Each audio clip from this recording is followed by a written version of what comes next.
Ever green plant ఏదైనా ఉంది అంటే అది మనీ ప్లాంటే. ఈరోజు ఆ మనీ ప్లాంట్‌తో నేను ఏం చేశాననేది చూద్దాం. మనీ ప్లాంట్ అనేది చాలా చిన్నప్పటి నుంచి గూడా నాకు చాలా ఫేవరెట్ ప్లాంట్ అండి అది. ఏవేవో చెప్పేవారు కదా! అది అడిగితే ఇస్తే బ్రతకదు. దాన్ని థెఫ్టింగ్ దొంగతనం చేసుకొని రావాలి. అప్పుడే చాలా ఫాస్ట్‌గా ఎదుగుతది అలా. చిన్నప్పుడేంటంటే ఏం తెలియని ఇన్నోసెన్స్ ఉంటది గదండీ! సో, అప్పుడు అలానే చేసుకొచ్చేసేవాళ్ళం. నేను మా పెద్దమ్ముడు. మేమిద్దరమే మొక్కల దొంగలం. సో, అలా చేసేవాళ్ళం మేము. అలా తీసుకొచ్చి పెట్టేవాళ్ళం. అప్పట్లో అది వాటర్‌లో పెడితేనే చాలా ఫాస్ట్‌గా వచ్చేది. మట్టిలో ఆ నోట్స్ దగ్గర పెట్టాలి అంత నాలెడ్జ్ లేదు గదండీ అప్పట్లో. సో, ఏంటంటే చచ్చిపోయేదిమాట.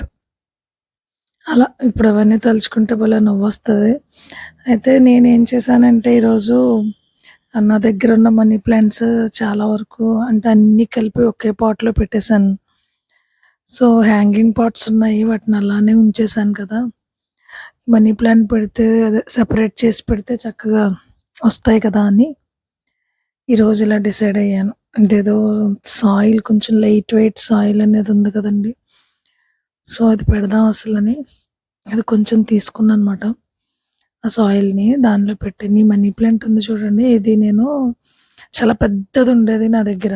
అప్పుడు అందరూ ఇది చాలా వెరైటీగా ఉందని అడిగితే అందరికీ ఇచ్చానది. నా దగ్గర ఎందుకో అది మిస్ అయిపోయింది. అయితే అలా నేనిచ్చిన వాళ్ళనే ఒకళ్ళని అడిగితే, నేనిచ్చిన సంగతే గుర్తులేదు ఆళ్ళకి. ఎలా చెప్పారంటే నాకు ఆన్సరు, "అది ఒక్కటే వేరుంటుంది. కొమ్మిరిపితే బతకదు. నేను మళ్ళీ పెట్టిస్తాను" అని అన్నదావిడ. చాలా ఆశ్చర్యం అనిపించిందండి నాకు. సరే అండి అన్నానింకా అలాంటోళ్ళతో మాట్లాడడం వేస్ట్ గదా! ఆ తర్వాత మా కలీగ్ ఒక ఆవిడకి అది పిక్ పెట్టాను. ఆవిడ చూసి, "ఆ! ఉందండి" అని చెప్పి నాకు ఒక పెద్ద కొమ్మని పంపించారు. అలా ఉంటారండి మనుషులు. ఆ మనీ ప్లాంట్ ఇస్తే మనీ ఎందుకొచ్చేస్తదండి? ఏదో అంటారలా. మా ఫాదర్ అనేవారు, "ప్లాంట్‌ని చాలా శ్రద్ధగా పెంచుతారు గదా! దానికి పువ్వులుండవు, ఏమి ఉండవు. ప్లాంట్‌ని పువ్వులు లేని ప్లాంట్ మీద ఎవరికీ శ్రద్ధ ఉండదు కదా! అందుకనే అలా మనీ ప్లాంట్, మనీ ప్లాంట్ అని అంటారు" అని అనేవారు మా ఫాదర్ మా చిన్నప్పుడు. నిజంగా అదుంటే డబ్బులుంటే ఇంకా ఎవరికి లోటుంటది? అందరూ ఆ మొక్క పెంచుకుంటారు గదండీ! మా ఫాదర్ అలా అనేవారుమాట మాతో. అది ఓన్లీ ఆకులే గదా ఉంటది. సో, పువ్వులుండవు గాబట్టి ఎవరు పెంచుకోరు. అందుకే దానికలా వచ్చి పెట్టారు పేరు. సో, అది పెట్టడం వల్లే గదా! దానికి చాలా ఇంపార్టెన్స్ పెరిగింది. అందరూ దాన్ని పెంచుతారు మొక్కని అని. సో, నేనేంటంటే మా తమ్ముడు వాళ్ళ హెచ్‌ఎం గారు అడిగారంట ఈ మనీ ప్లాంట్‌వి. సో, ఈ స్మాల్ పాట్స్‌లోనేమో ఆవిడకి పెట్టాను. హ్యాంగింగ్ పాట్స్‌లో అయితే మా ఇంట్లో దానికోసమే పెట్టానండి అవి. సో, లైట్ వెయిట్ ఉంటది గదా! కొంచెం హ్యాంగ్ చేసినా పెద్ద ప్రాబ్లమ్ ఏముండదు. వాటర్ కూడా వాటరింగ్ అనేది కూడా ఆల్టర్‌నేట్ డేస్ చేయొచ్చు. అంటే ఈ సాయిల్ మాయిశ్చర్ ఎక్కువగా ఉంటది అని అన్నారు. సో, అందుకనేంటంటే ఈ సాయిల్‌లో పెట్టానన్నమాట. ఏదో ఒకటి చేయాలండి నేను మొక్కలతో లేకపోతే నాకస్సలు మనసుకు శాంతి ఉండదు. సో, అందుకని నా దగ్గరున్న వెరైటీస్ అన్నింటిని ఇలా చేశాను. వీటన్నింటిని హ్యాంగ్ చేయాలి. సో, ఏంటంటే వెంటనే హ్యాంగ్ చేయకుండా కొంచెం షేడ్‌లో పెడతాను ఒక 1 వీక్. కొంచెం ప్లాంట్ సెటిల్ అయిన తర్వాత అప్పుడేంటంటే దీన్ని హ్యాంగ్ చేస్తాను. ఎలాగో ఇంక మనకి రెయినీ సీజన్ వచ్చేస్తది కాబట్టి పెద్ద ప్రాబ్లమ్ ఏం లేదు. అంత ఎండ ఎక్కువ రాదు. మొక్కలేమి ఎండిపోవు గదా! తర్వాతేంటంటే నాచు మొక్కలుంటాయి కదండీ! అదే మన టేబుల్ రోజ్ అంటాం. ఆ! పోర్టులేక ఏదో అంటారు దాన్ని. సో, నేను సైంటిఫిక్ నేమ్స్ అంతగా వాడను గానీ, అంటే మన వాడుకలో ఉన్నవే వాడతాను. సో, ఆ నాచు మొక్కలను గూడా తీసుకున్నాను నేను. అవి కూడా అన్ని కలర్స్ ఉండేవి నా దగ్గర. సో, ఒక్కొక్కసారి అలా మిస్ అవుతాయి గదండీ! అందుకని వాటిని కూడా చిన్న చిన్న వాటిలో పెట్టాను. ఈ చిన్న చిన్న పాట్స్ ఇవి. ఎంత ముద్దుగానో ఉన్నాయి ఇవి. సీడ్స్ వేయడానికి అది నాకు బాగా యూజ్ అవుతుందన్నమాట. ఎక్కువగా ఏంటంటే నేను మన ఇడీనియం సీడ్స్ ఉంటాయి చూసారా? అవి మాత్రం పెట్టాను. ఒక్కొక్క దాంట్లో 2 సీడ్స్ పెట్టాను. సో, అప్పుడు అలా చిన్న పాట్ తోటే ఇచ్చేసాను వాళ్ళకి. ఒక 1 వీక్ అదే ప్లాంటేషన్ అయిన తర్వాత ఒక 1 ఆర్ 2 వీక్స్ ఇందులోనే ఉంచొచ్చది.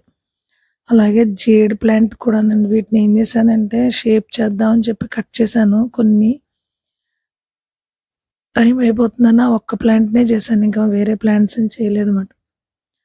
సో, వీటికిలా కొంచెం మన ఏమంటారు నార్మల్ వాటర్ కాకుండా ఎప్సమ్ సాల్ట్‌ని మిక్స్ చేసి ఆ వాటర్‌ని స్ప్రే చేశాను.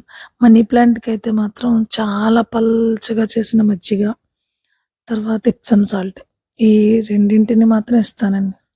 ఎప్సమ్ సాల్ట్ ఇవ్వడం వల్ల ఏంటంటే ప్లాంట్‌కి లీఫే కదండీ మెయిన్ బ్యూటీ. అది చాలా లషీగా కనిపిస్తది. అంటే ఆ గ్రీనరీ దానికున్న టెక్స్చర్ చాలా బాగా వస్తదన్నమాట. సో, అందుకని ఎప్సమ్ సాల్ట్‌ని స్ప్రే చేస్తే చాలా బావుంటది మనీ ప్లాంట్. అంతే కాకుండా మజ్జిగనిస్తాను నేను ఎక్కువగా అంటే పల్చగా చేసి. సో, మజ్జిగిచ్చేటప్పుడు ఏంటంటే పైన ఎప్పుడు దాన్ని పొయ్యకూడదండి. మట్టిని కొంచెం మనం దేనితోటైనా పైకి కిందకి కదిల్చి అప్పుడు మజ్జిగ పొయ్యాలి. అంతేగాని మజ్జిగని డైరెక్ట్‌గా పొయ్యకూడదు. ఒక లేయర్‌లా వచ్చేస్తదన్నమాట దానికి. అలా పొయ్యకూడదు. ఈ స్టోన్స్ ఎందుకు పెట్టుకున్నానంటే ఇవి టేబుల్ మీద పెట్టుకుంటానండి ప్లాంట్స్. అప్పుడు పక్క నుంచి రాకుండా ఇదే చాలా గుబురుగా వస్తది. సో, అందుకని ఆ స్టోన్స్ పెట్టుకున్నానన్నమాట. సో, ఇలా చేశాను. ఈ సాయిల్‌లో మరువం ఎలా వస్తదో టెస్ట్ చేద్దామని చిన్న చిన్న కొమ్మలు గూడా వేశాను. మరువం కొమ్మలు. సో, ఫైనల్‌గా ఈ సండే నేను చేసిన వర్క్ ఇది.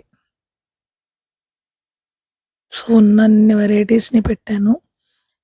చిన్న పాట్స్‌లో పెట్టిందయితే ఇచ్చేసానండి. 2 పాట్స్ మాత్రం నేను ఉంచుకున్నాను ఇవి హ్యాంగింగ్.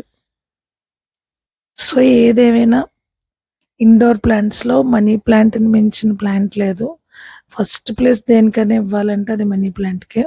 జేడయితే కంప్లీట్ ఇండోర్ కాదండి. అది కొంచెం ఎండ తగలాలి. నేను నెక్స్ట్ వీడియోలో దాన్ని ఎలా షేప్ చేశాను, వాటిని సెపరేట్ పాట్స్‌లో ఎలా పెట్టాననేది చూపిస్తాను. ఇది ఫైనల్ వీడియో.